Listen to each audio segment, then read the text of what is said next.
Covid সিচুয়েশনেও যাতে স্টুডেন্টরা field report করতে পারেন সেই জন্য একটি বিকল্প পদ্ধতি অবলম্বন করেছেন। এই বিকল্প পদ্ধতিটি কি? বিকল্প পদ্ধতিটি হলো আমরা যে ফিল্ড রিপোর্ট করব, যে ফিল্ড রিপোর্টটা এনজিওর সাথে রিলেটেড, সেই এনজিও গুলোকে আমরা না গিয়ে এনজিও রিপ্রেজেন্টেটিভ দ্বারা ক্লাস দিচ্ছেন, সেই ক্লাসগুলো নিয়ে আমরা ফিল্ড রিপোর্ট বানাবো। এটা বিকল্প পদ্ধতি। আর তার সাথে কি রেখেছেন? আমার চোখে দেখা আমার এলাকার কোভিড সিচুয়েশন।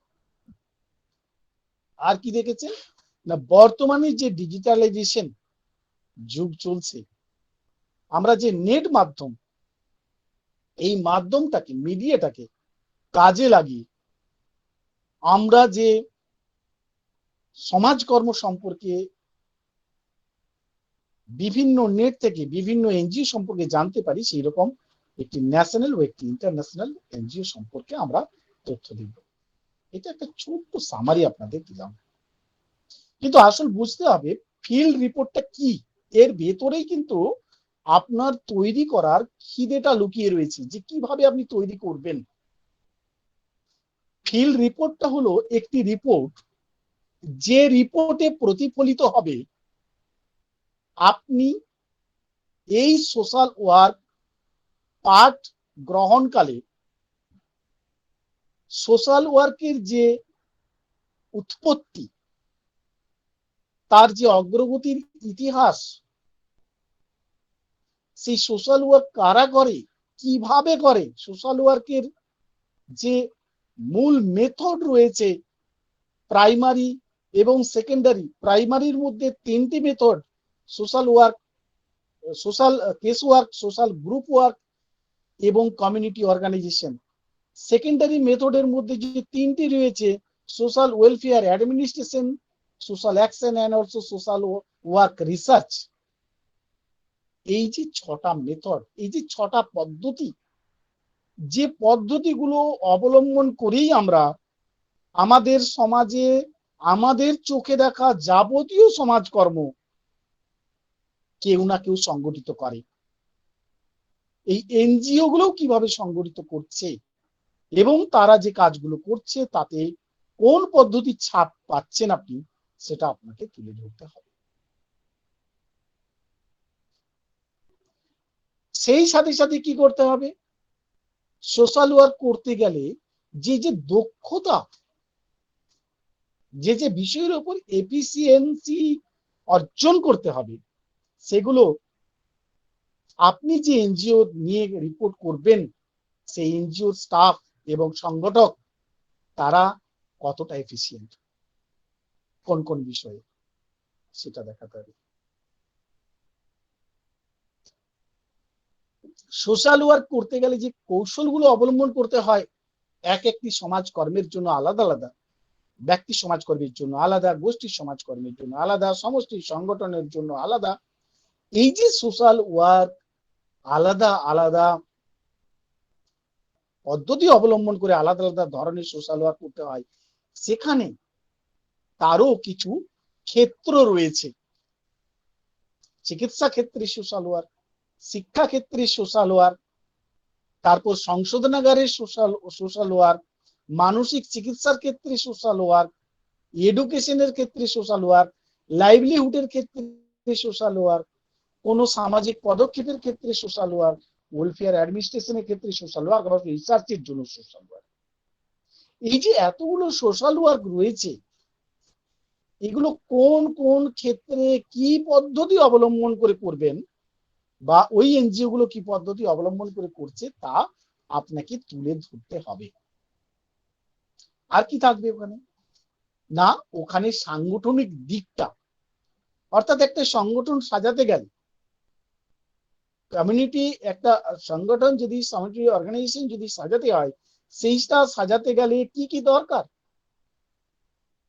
যেমন সেখানে আপনার দরকার হচ্ছে governing body, advisory committee, executive committee, staff, level wise staff, যেটাকে স্টাফ প্যাটার্ন বলেন, এবং হচ্ছে টার্গেটিং পিপল, এটি দিয়ে কাজ। এবং সেই সাথে সাথে কে যুক্ত আছে? সেই সাথে সাথে যুক্ত আছে ফান্ডিং এজেন্সি, মিডিয়া, আর partner organization, sponsor, donor, ETC. এখন এইগুলোকে সমস্তটা একসাথে একটা বাইন্ডিং করে যখন রিপোর্ট আকারে প্রেস করবেন, তখন সেটাই হচ্ছে ফিল্ড রিপোর্ট। প্রবলেম যে হ্যাঁ স্যার ফিল্ড রিপোর্ট তো বুঝলাম, কিন্তু ফিল্ড রিপোর্টটা করবো কিভাবে? এই প্যান্ডেমিক সিচুয়েশনে ফিল্ড রিপোর্ট করতে গেলে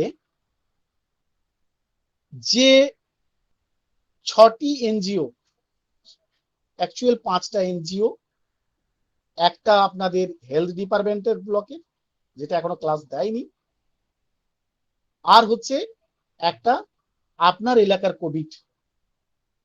এই যে এগুলো করবেন, এর উপরে ফিল্ড রিপোর্ট যখনই আপনি করবেন, করতে গেলে আপনাকে 7টা প্রশ্নের উত্তর কভার করতে হবে।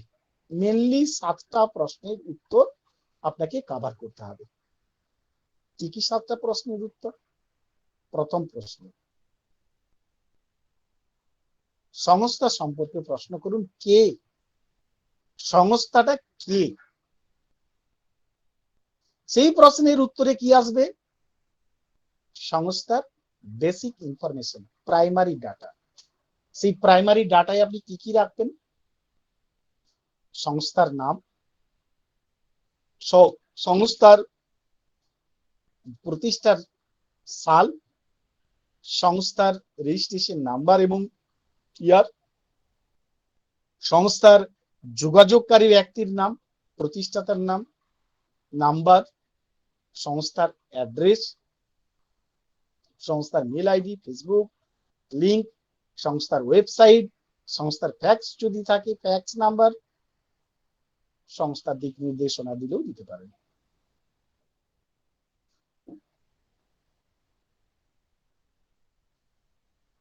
এটা হচ্ছে সংস্থা কে এর উত্তর।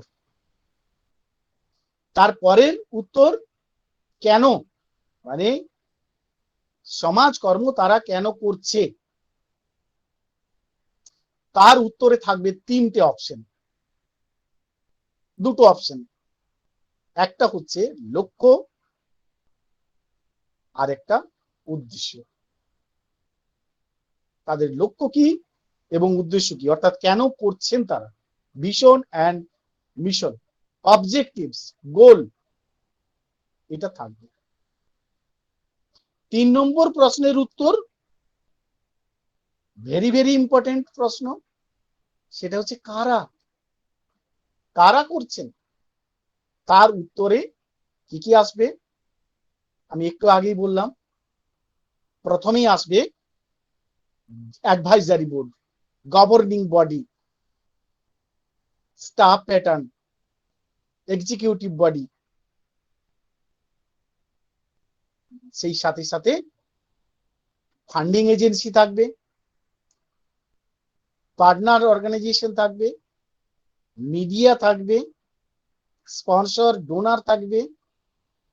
এদেরকে নিয়ে হচ্ছে এরা করছে কাজটা, আর টার্গেটিং পিপল থাকবে। তাহলে কারা করছে, 3 নম্বর প্রশ্নের উত্তর আমরা পেয়ে গেলাম। 4 নম্বর প্রশ্নের উত্তর, স্যার কাইন্ডলি আরেকবার রিপিট কিভাবে, করবেন?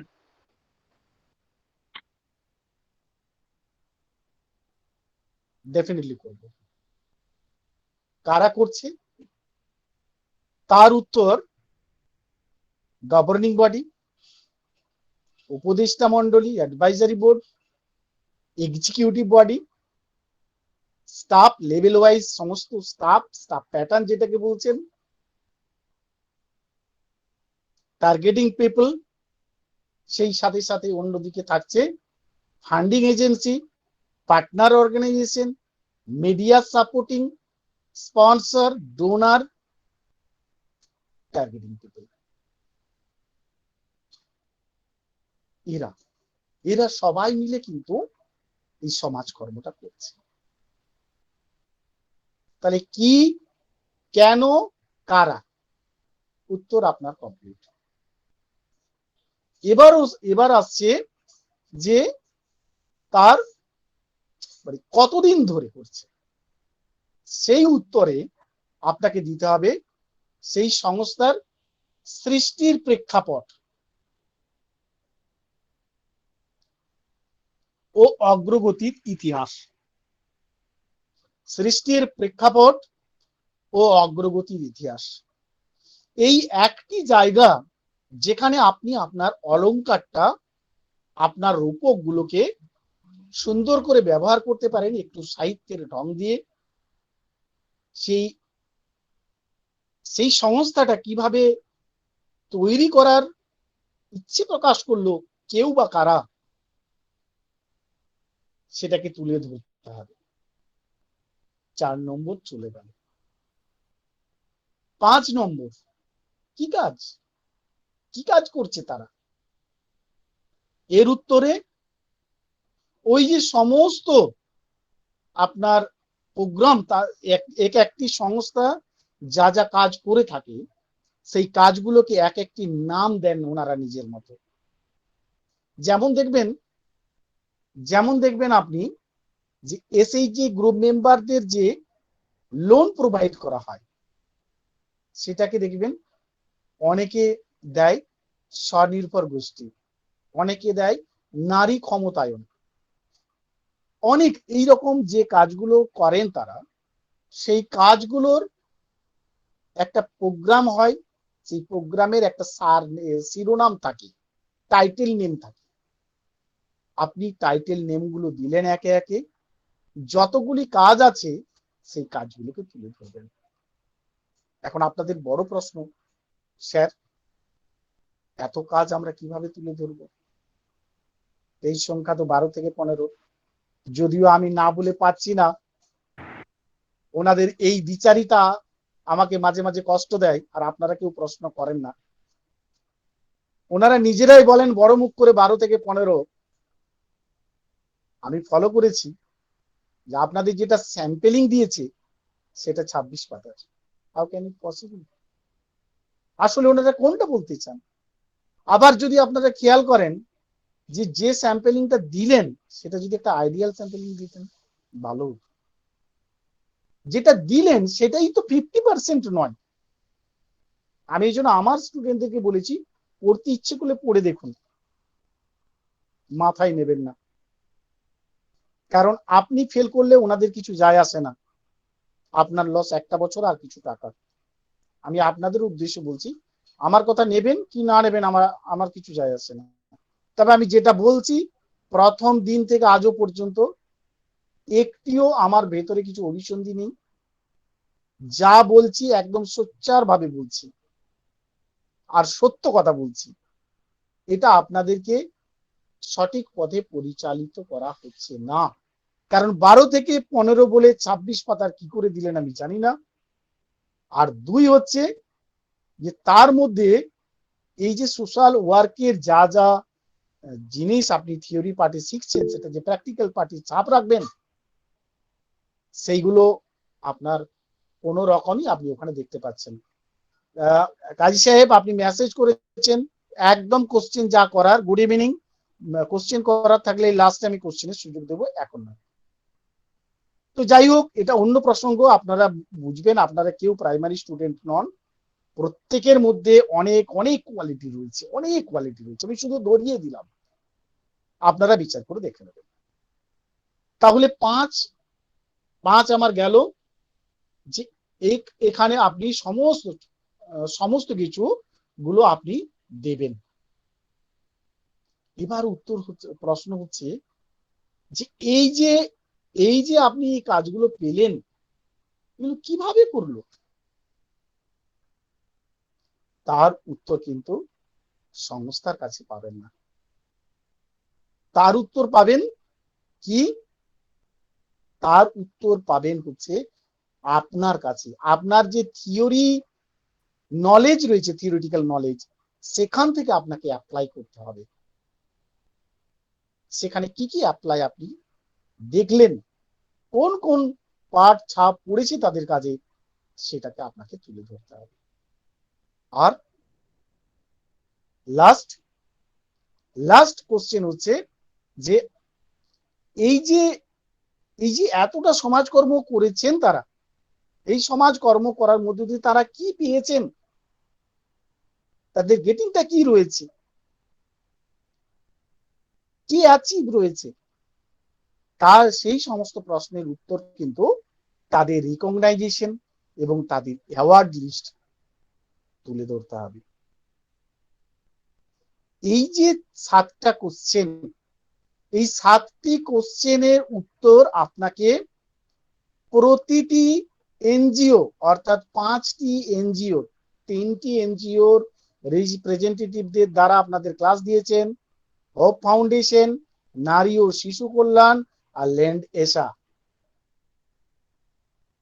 এই যে 3টি অর্গানাইজেশন প্লাস আপনাকে 2টো এনজিও নেট থেকে কালেক্ট করতে হবে, একটি ন্যাশনাল এবং একটি ইন্টারন্যাশনাল। এই 5টি এনজিও সম্পর্কে আপনাকে এই 7টি প্রশ্নের উত্তর প্রত্যেকটি এনজিও সম্পর্কে রাখতেই হবে। আবার মাথায় রাখতে হবে যে 5000 ওয়ার্ডের মধ্যে আবার 10 এমবি। স্যার 6 নম্বরটা একবার রিপিট করবেন প্লিজ, ঠিক বুঝতে 6 পারিনি। নম্বরে কি বলেছিলাম? 6 নম্বরে বলেছিলাম কিভাবে করবেন। এখন বুঝতে তখনই এটা পারবেন মিতা, যখন আপনার এই থিওরি পার্টটা ভালোভাবে পড়া থাকবে। আপনাকে জানতে হবে সোশ্যাল ওয়ার্কের মেথড যে 6টা রয়েছে, মূল 2টো পার্টে 3টে করে, সেটা কোনটা কোনটা। 2 নম্বর জানতে হবে সোশ্যাল ওয়ার্ক করতে গেলে কি কি লাগে, তা ওই সংগঠনের মধ্যে আছে কিনা। 3 নম্বর জানতে হবে সোশ্যাল ওয়ার্কের এক একটি ক্ষেত্রের জন্য কোন কোন ধরনের অভিজ্ঞতা বা দক্ষতার দরকার হয়, স্কিল দরকার হয়, কৌশল অবলম্বন করতে হয়, কোন কোন নীতি বজায় রাখতে হয়, প্রিন্সিপাল গুলো কি, সেইগুলো আপনাকে অ্যাপ্লাই করতে হবে। এটা আপনার পার্ট, সম্পূর্ণ 6 নম্বর পার্টটা আপনার। যদি এইভাবে আপনি করেন, পরিমিত শব্দে তুলে ধরতে পারেন, তবে আপনার ফিল্ড রিপোর্টটি একটি যথাযথ, ইউনিক এবং আইডিয়াল ফিল্ড রিপোর্ট হবেই হবে। আমি আমার স্পেশাল গাইডের গ্রুপে আজকে কয়েকটা ফটোকপি পাঠিয়েছিলাম আমার পেছনের একটা ফিল্ড রিপোর্ট। আশা করি তারা দেখে বুঝতে পেরেছেন যে আমার কোনো ফিল্ড রিপোর্ট কতটা ইউনিক হয়, আর কেন আমার প্রতি বছর স্টুডেন্টরা প্র্যাকটিক্যাল পেপারের ওপরও তাদের রেজাল্টটাকে ভালো জায়গায় রাখতে পারে, ফার্স্ট ক্লাসের ওপরে রাখতে পারে। মনে রাখবেন এই প্র্যাকটিক্যাল পেপারের ওপরই ম্যাক্সিমাম মানে 20 থেকে 22% স্টুডেন্ট ফেল করে, ইনকমপ্লিট থেকে যায়। তো যাই হোক, এটা হচ্ছে ফিল্ড রিপোর্টটাকে আপনি কিভাবে সাজাবেন। এখন এই যে ফিল্ড রিপোর্টটা সাজাবেন, ফিল্ড রিপোর্টে ওয়ার্ডের একটা ক্রাইটেরিয়া রয়েছে, তাহলে কি করবেন? ওই যে বলছিলাম প্রোগ্রামগুলো, যেটা মূল পার্ট, প্রোগ্রামগুলো টাইটেল নাম দিয়ে সেখানে 3-4টে বিষয় মেন রাখুন। এক, প্রোগ্রাম সম্পর্কে জাস্ট 1 লাইন। ওই 1 থেকে 2 লাইনের মধ্যে দেন কাজটি আসলে কি, তার অবজেক্টিভ, কাজটা কাদেরকে নিয়ে করছে, কোথায় কোথায় করছে, কতজনকে এই কাজের সুবিধাটা দিতে পেরেছে। এই 2 লাইন, সেটা বড় জোর 3 লাইন হতে পারে। আমি খুব বেশি বহরে সাজাবো না, মূল জিনিসটুকু আমার শব্দ ব্যবহারে আমি তুলে ধরবো। তাহলে স্বাভাবিকভাবেই আর কারোর সাথে কারো কোনো মিলের সম্ভাবনা নেই। ওখানে দেখবেন যদি তার 8টা-10টা প্রোগ্রাম থাকে, তাহলে 3 × 24 লাইন, মানে 1 পাতাও পুরো লাগবে না। লক্ষ্য উদ্দেশ্য খুব ছোট পার্ট, একটা পার্টকে 2টো ভাগে ভাগ করেও আপনি করে দিতে পারেন, আবার পর পরও রাখতে পারেন। বেসিক ইনফরমেশন প্রথমেই রেখে দেবেন, আর যেটা সৃষ্টির ইতিহাস, প্রেক্ষাপট ও অগ্রগতির ইতিহাস, সেটা 10 থেকে 12 লাইনের মধ্যে রাখুন। সেই সাথে সাথে গভর্নিং বডি কিছুই করার নেই, যার যেমন বহর হবে তাকে তেমন রাখতে হবে। 9 জনের হলে ছোটর মধ্যে আসবে, 9 জন 7 জন হলে, তার চেয়ে বড় হলে যত বড় হবে তত বড় হবে। স্টাফ প্যাটার্ন, স্টাফ প্যাটার্ন বলতে অনেকের প্রশ্ন থাকে, স্টাফ প্যাটার্ন স্যার কি? আমি একটা সহজ উদাহরণ দিয়ে আপনাদের বোঝাই। ধরুন স্টাফ প্যাটার্ন হলো, আমি আমি আমি একটা আপনাদের স্বার্থেই একটা এনজিও ডিসকাস করে দিচ্ছি, যাতে যাতে সেই এনজিওটা কমসে কম অন্তত আপনারা জেনে যেতে পারেন, সেই এনজিওটা সম্পর্কে একটা আপনাদের নলেজ হয়ে যায়। সেই জন্য আমি আপনাদের ওই এনজিওটা সম্পর্কে আমি কিছু তথ্য আপনাদের দিচ্ছি, জাস্ট একটু ওয়েট করুন।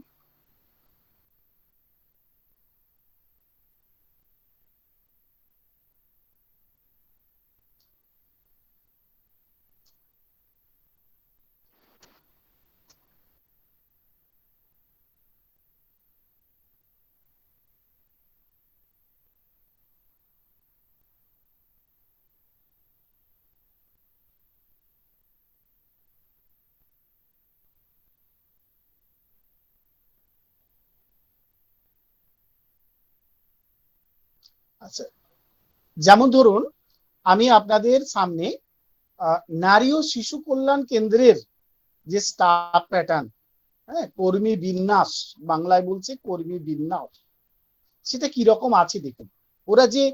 ওরা যে কাজটা করছে, কারা করছে দেখুন একবার।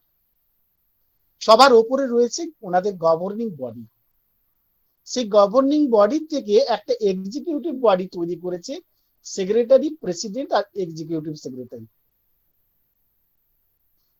সেখান থেকে আসছে প্রোগ্রাম হেড।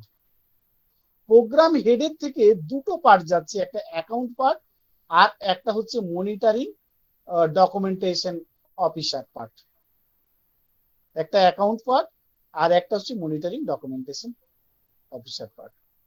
তার থেকে এই যে প্রোগ্রাম হেড থেকে যে দুটো বেরোলো আরো, এটা কিন্তু আর থাকছে না, কিছু আর কিছু থাকছে না। প্রোগ্রাম হেড থেকে এবার ডাইরেক্ট বেরোচ্ছে ডিস্ট্রিক্ট কোঅর্ডিনেটর, তার থেকে বেরোচ্ছে ব্লক কোঅর্ডিনেটর, ব্লক কোঅর্ডিনেটর থেকে দুটো পার্ট যাচ্ছে, সোশ্যাল মোবিলাইজার, ফিল্ড ভলেন্টিয়ার।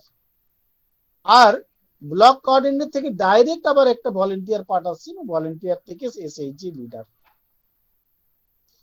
এটা হচ্ছে নারী ও শিশু কল্যাণ কেন্দ্রের স্টাফ প্যাটার্ন।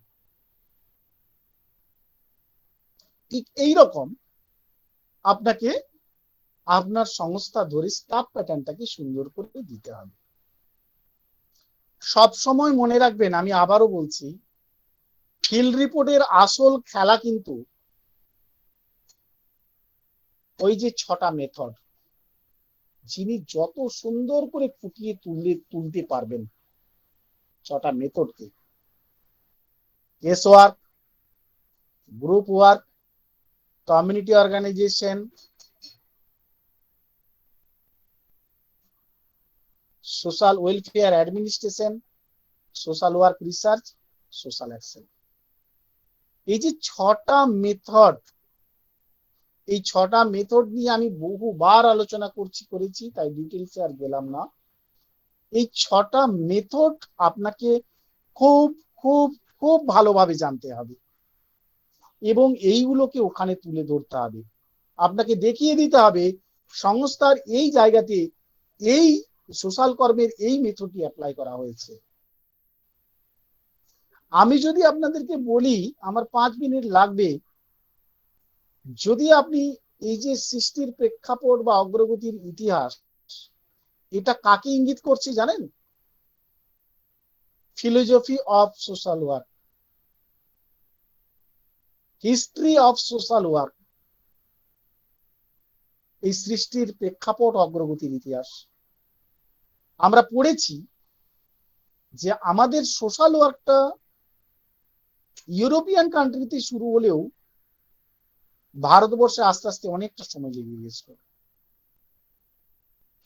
আমরা জানি 1498 সাল থেকে বিদেশের সঙ্গে আমাদের সংযোগ স্থাপন হয় ভাস্কো দা গামার দ্বারা কালিকট বন্দর।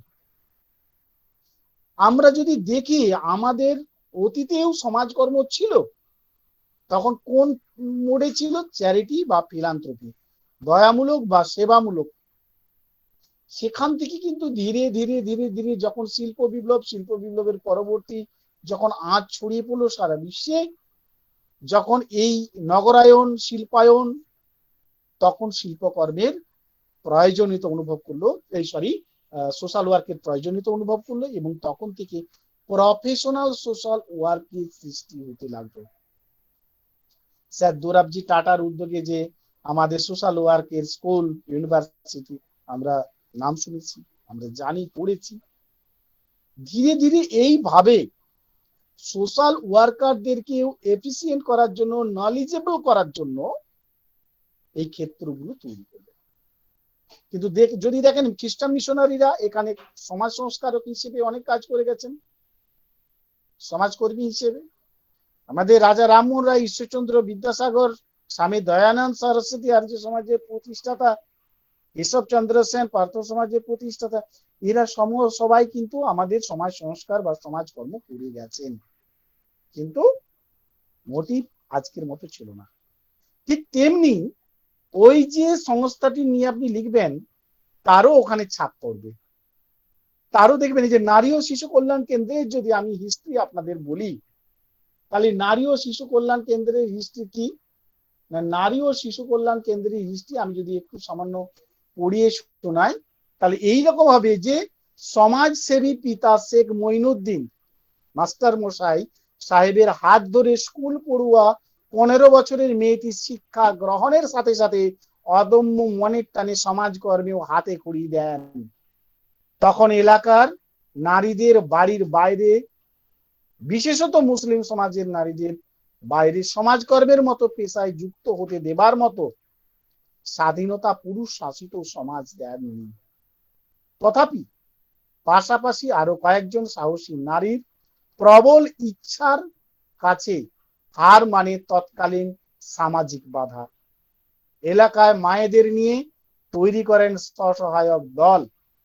অভাবের সংসারে মায়েদের আয়ের পথ, দুঃসময়ের জন্য সঞ্চয়, ছেলে মেয়েকে সমান চোখে দেখা, ছেলে মেয়েকে স্কুলে পাঠানো, পরিবার পরিকল্পনা গ্রহণ, শিশুর নিয়মিত টিকাকরণ, প্রাতিষ্ঠানিক প্রসব, বয়স্ক স্কুল চালু ইত্যাদি কাজের মাধ্যমে একের পর এক সব বাধা অতিক্রম করে শেষ পর্যন্ত 12 অক্টোবর 1979 সালে আনুষ্ঠানিকভাবে পথ চলা শুরু হয় নারী ও শিশু কল্যাণ কেন্দ্রের। এটি একটি নারী ও শিশু কল্যাণ ও উন্নয়নমূলক সংস্থা হিসেবে পরিচিতি পেতে থাকে। আমি যে বললাম আপনার রূপক, আপনার অলংকার যোগ করার জায়গা। দেখুন প্রথম যখন তারা শুরু করলেন তাদের কি চ্যারিটি মুড, ধীরে ধীরে ফিলান্থ্রপি, এখন বর্তমানে প্রফেশনাল সোশ্যাল ওয়ার্ক। তাহলে আমাদের যে হিস্ট্রি অফ সোশ্যাল ওয়ার্ক সেটা এখানে ছাপ পড়ছে, সেটা আপনি এখানে অ্যাপ্লাই করতে পারেন। আবার ধরুন যখন আপনি নারী ও শিশু কল্যাণ কেন্দ্রের এসএইচজি গ্রুপদের নিয়ে লিখবেন, তখন সেখানে কি ছাপ পড়ছে না, তখন সেখানে সোশ্যাল ওয়ার্ক, তখন সেখানে লিখলেন যে নারী ও শিশু কল্যাণ পরিচালিত স্বসহায়ক দল কর্মসূচিতে দেখা গেল সমাজকর্মের প্রাথমিক পদ্ধতির অন্তর্গত ব্যক্তি সমাজকর্ম ও গোষ্ঠী সমাজকর্ম উভয় পদ্ধতি আরোপিত হয়েছে বা উভয় পদ্ধতি প্রয়োগ করা হয়েছে। মানে শুধু যা দিচ্ছে তথ্য, অনেকে এরকমও দেখছি আমি যে সমস্ত নেট কালেক্ট করছেন, বসিয়ে দিচ্ছেন, না দরকার নেই, লাভ হবে না, কিচ্ছু লাভ হবে না। প্রকৃত যদি ফিল্ড রিপোর্ট শিখতে চান, প্রকৃতই যদি ফিল্ড রিপোর্ট তৈরি করতে চান, তাহলে আপনাকে অবশ্যই এই পদ্ধতি অবলম্বন করে করতে হবে। অনেকে ভয় পান, স্যার কপি হয়ে যাবে। ওই যে বললাম আগে, আমার কাছে কপি হওয়ার কোনো ভয় নেই, কারণ আমার কাছে আমি প্রকৃত গাইড দিই। আমি কাউকে কখনোই কিন্তু কোনো কপি সেল করি না, যার জন্য এখানে অনেক লাইফে প্রতিষ্ঠিত মানুষও আমার কাছে কিন্তু গাইড নেন, তারা জানেন প্রপার গাইড পাওয়া যায়। আর এখানের গাইড মানে আপনি আপনার ফ্রি রিপোর্ট আপনার মতো বানাতে পারবেন, আমি আপনাকে সাপোর্ট করি, গাইড করি। যাক, এটাই হচ্ছে আজকে ফ্রি রিপোর্টটা আপনারা যেভাবে আপনাদের ইউনিভার্সিটি দিয়েছেন, যেভাবে ইউনিভার্সিটি একদম ঠিক বলেছেন স্যার, আমি ভুলে গেছিলাম, গতকালকেই ছিল, গতকালকেই ছিল স্যার দৌরাবজির বার্থডে। Thank you. তো যাই হোক, এইটা এখন পর্যন্ত আমাদের এই আলোচনা MSW পার্ট 1 এর ফিল্ড রিপোর্ট সংক্রান্ত। আপনাদের যদি কোথাও কোনো রকম বুঝতে অসুবিধে হয়ে থাকে আমাকে নির্দ্বিধায় প্রশ্ন করুন। যেহেতু আজকের ক্লাস ফ্রি, আমি আবারও বলছি, আমার কাছে যারা গাইড নেয় তারাও আমার কাছে যতটা, আপনারাও কিন্তু আমার কাছে ততটা। আমি সবার জন্য সমান, শুধু এইটুকু, যারা ফিস দিয়ে নেয় তাদেরকে পুরোটা দিতে পারি, আপনাদের পুরোটা না দিতে পারলেও আশা করি এটা হয়তো আপনাদের কাজে লাগলে আমারও ভালো লাগবে। আপনাদের যদি কারো কিছু প্রশ্ন থাকে এবার আপনারা প্রশ্ন করতে পারেন।